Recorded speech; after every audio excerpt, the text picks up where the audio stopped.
يعني جميل الله يرحمه ترك فراغ، يعني ما كنت الاقيه في اي عمل كنت دايما اروح له، وهو دايما يجيني ويقعد معايا ونستأنس ببعض يعني. فالحقيقة يعني أنا خسرت فيه كبيرة جدا، وما كنتش أتوقع إن هو سيرحل في هذا الوقت، يعني هي جاية مفاجأة ليا. ف يعني مش عارف أقول إيه، ده قضاء الله يعني. وأنا كان نفسي إن أنا أشوفه الحقيقة يعني. كان آخر عمل جمعنا كان أظن مسلسل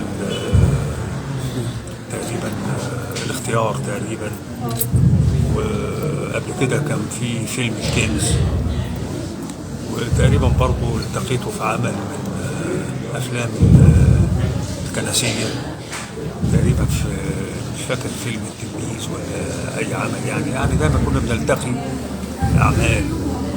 وهو اختار طبعا عايش في القاهره، وانا عشت في القاهره شويه وبعد رجعت تاني البحيره، فدي ابعدتنا شويه عن بعض. لكن انا كنت احب اشوف جميل، كنت برتاح لما اقعد معاه وارتاح لما اتكلم معاه. وهو كان فنان كبير على فكره، وكان امكانياته الفنيه كبيره جدا جدا، وما كانش يعمل دور الا ويتقنه اتقان كامل.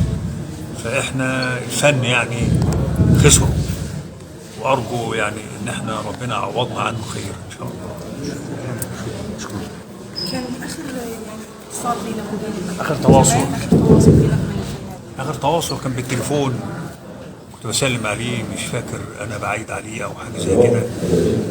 وهو ده كان اخر تواصل تقريبا في يناير اللي فات ده تقريبا.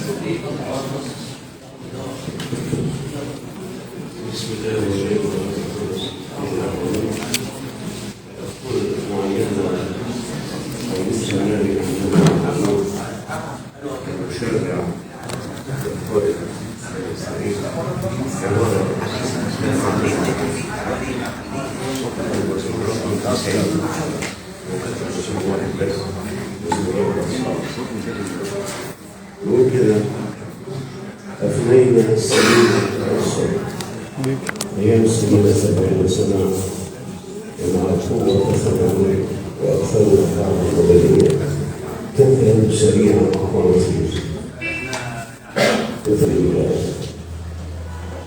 ممكن تعتقد صاحب الرأس 3 أنواع من الانشغالات ينشغل فيها كل الإنسان، تشمل كل انشغالات البشر كلها.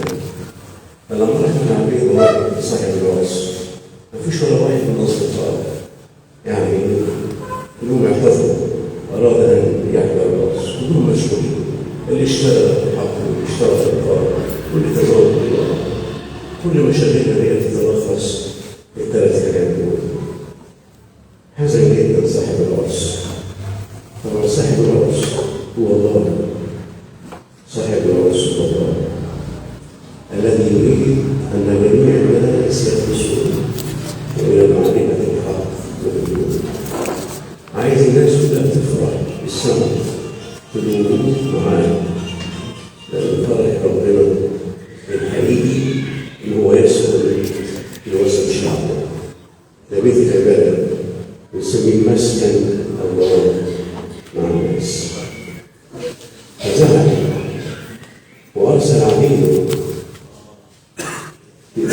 رسالة مشددة: الحق أقول لكم أنه ولا واحد من هؤلاء الأصدقاء أو العبيد يستحق أن يحضر الرأس. اذهبوا في ندعي من الحياة الرأس، اذهبوا الأزقة والشوارع وزوايا الشوارع بين العمر والعرف والرأس. طبعا المعنى الرمزي من العمر، مش معنى ان العمر صحيح. المعنى ان العمر هو الرأس. المعنى الرمزي من العمر والعرف والرأس. طبعا المعنى الرمزي من العمر والعرف، مش معنى ان العمر صحيح. المعنى الرمزي من العمر والعرف والرأس. طبعا المعنى الرمزي من العمر والعرف، مش معنى ان العمر صحيح.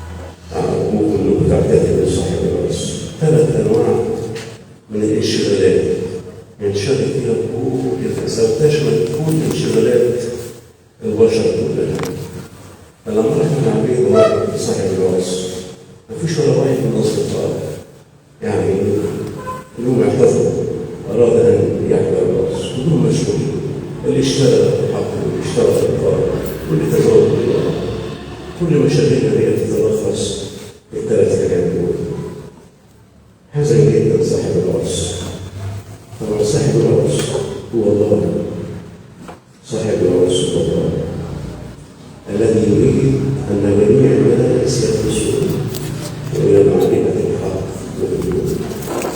عايز الناس كلها تفرح بالسماء في الوجود معاه، لأن فرح ربنا الحقيقي اللي هو يسكن في وسط شعبه، ده بيت العبادة ونسميه مسكن الله مع الناس. فذهب وأرسل عبيده رسالة مشددة: الحق أقول لكم أنه ولا واحد من هؤلاء الأصدقاء أو العبيد يستحق أن يحضر العرس. اذهبوا في ندعي من الحياة العرس، اذهبوا الأزقة والشوارع وزوايا الشوارع ويرجعون والعرس. طبعا المعنى الرمزي من العمر بالعمر مش معناه أن العمر صحيح. ذهب وأرسل عبيده رسالة مشددة: الحق أقول لكم أنه ولا واحد من هؤلاء الأصدقاء أو العبيد يستحق أن يحضر العرس. اذهبوا في ندعي من الحياة العرس، اذهبوا الأزقة والشوارع وزوايا الشوارع ويرجعون والعرس. طبعا المعنى الرمزي من العمر بالعمر مش معناه أن العمر صحيح، العمر صحيح معناه العمر الذين أغمضوا عيونهم عن مشاهد العالم وعن متع العالم وأصبح الشهوة يعني ما زلنا نرصد لحضراتكم متابعينا متابعي تلجراف مصر. ممكن تعتذر صاحب العرس. 3 أنواع من الانشغالات ينشغل فيها كل الفساد، تشمل كل انشغالات البشر كلها.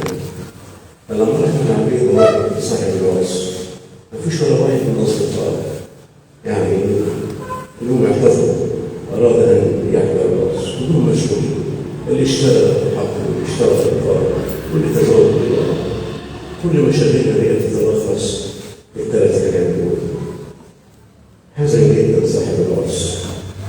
طبعا صاحب العرس هو الله، صاحب العرس هو الله الذي يريد أن جميع الناس يخلصون وإلى معرفة الحق والنور. عايز الناس كلها تفرح بالسماء في الوجود معاه، لأن فرح ربنا الحقيقي اللي هو يسكن في وسط شعبه، ده بيت العبادة ونسميه مسكن الله مع الناس. فذهب وأرسل عبيده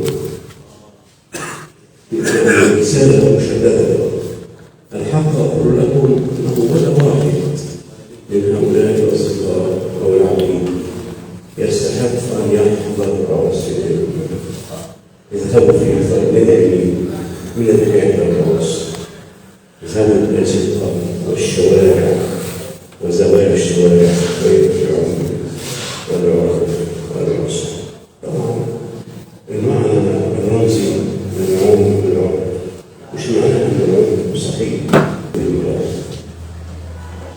ممكن تعتذر صاحب العرس. 3 أنواع من الانشغالات ينشغل فيها كل الفساد، تشمل كل انشغالات البشر كلها. فلما رحنا عبيد صاحب العرس مفيش ولا واحد من الأصدقاء يعني يوم اعتذر أراد أن يحضر العرس كلهم مشغولين، اللي اشترى حقه واللي اشترى القرار واللي تزوج بالله، كل مشاغلنا هي تتلخص في الثلاث حاجات دول. حزن جدا صاحب العرس. طبعا صاحب العرس هو الله، صاحب العرس هو الله الذي يريد أن جميع الناس يخلصون وإلى معرفة الحق والنور. عايز الناس كلها تفرح بالسماء تدوم معاه، لأن فرح ربنا الحقيقي اللي هو يسكن في وسط شعبه. ده بيت العبادة بنسميه مسكن الله مع الناس. فذهب وأرسل عبيده رسالة مشددة: الحق أقول لكم أنه ولا واحد من هؤلاء الأصدقاء أو العبيد يستحق أن يحضر رأس السجن. اذهبوا في فلندعي من الحياة الرأس، ذوي الأزقة والشوارع وزوايا الشوارع بين العمر والعرف والرأس. طبعا المعنى الرمزي من العمر والعرف مش معناه أن العمر صحيح، العمر صحيح معناه العمر الذين أغمضوا عيونهم عن مشاهد العالم وعن متع العالم وأصبح الشهوة إلى الحياة. ما زلنا نصل